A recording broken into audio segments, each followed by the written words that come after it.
We're going to listen to me talk. There's one more group of people watching over the park that I want to tell you about tonight. Before I reveal their identity, I'd like to tell you a story. In 1959, there was a U.S. congressman named Charles Porter. He was a Democrat from Eugene, Oregon. And when he took office, he came to Crater Lake and was dismayed that the only way down to the lakeshore is a very steep hiking trail. Have any of you taken the Fleetwood Cove Trail? Yeah. It's probably the steepest trail in the park.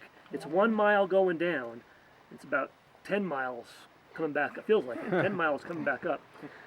So not a lot of people can hike down that trail to swim or fish or take a boat tour.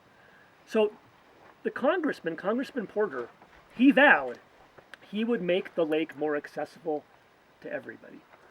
Well, a few months later, he paid a visit to Disneyland, where he noticed a brand new ride they'd just installed called the Skyway, an aerial cable car, a tramway that used to connect Fantasyland to Tomorrowland. Did any of you ever ride the old Skyway before they took it down about 10 years ago? Well, Congressman Porter contacted the Swiss manufacturer of that ride, and they designed a similar attraction for Crater Lake called the Wizard Island Gondola. It would have begun at the bottom of this trail and transported people out to Wizard Island. And plans called for a gourmet restaurant on Wizard Island. So what a great idea, right? Well, to gather support for his idea, Congressman Porter mailed a questionnaire to all the members of his congressional district. But to his surprise, a majority of respondents were opposed to this idea. On what grounds, do you think? Ridiculous.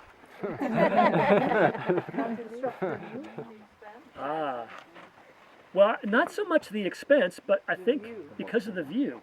You know, national parks don't just protect trees and birds and rocks. The scenery itself is considered a resource worthy of our protection.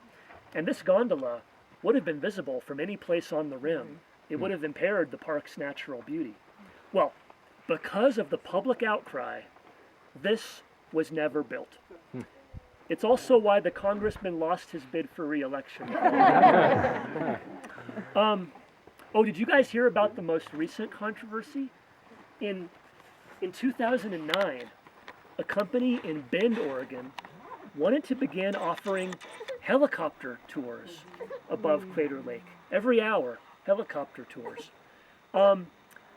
When word leaked out to the public about this proposal, we were flooded with phone calls, emails, letters, 99% of which were opposed to helicopter tours. Why do you think? Noise. Yeah, this is one of the most peaceful, tranquil parks in the country, and whenever an aircraft flies over, it's a huge impairment to the peace and quiet, which is also something worthy of protecting, the natural soundscape.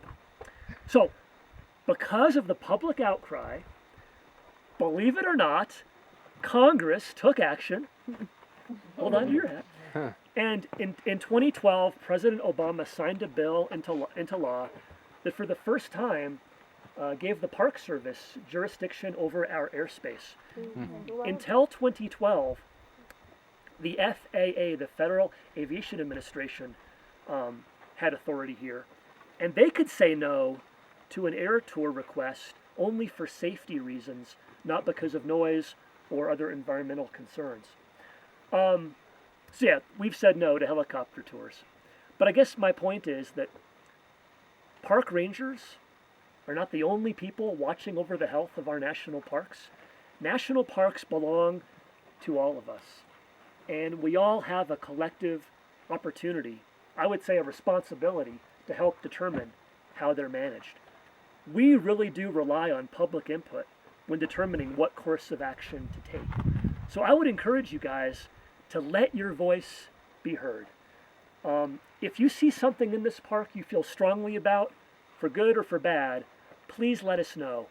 Write an email, call the park superintendent. I've got comment forms in my backpack if you want to visit our comment form. We really do need your help in protecting this park. And actually, just by coming on this hike tonight, you're showing me you want to be engaged, you want to be informed. And so I would like to thank you.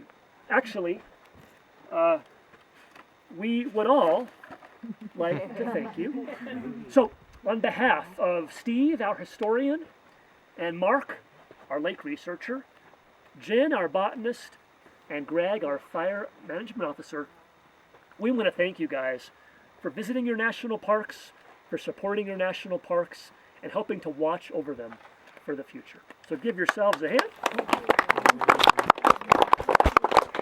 And let's go watch that sunset. Thank you. Thank you.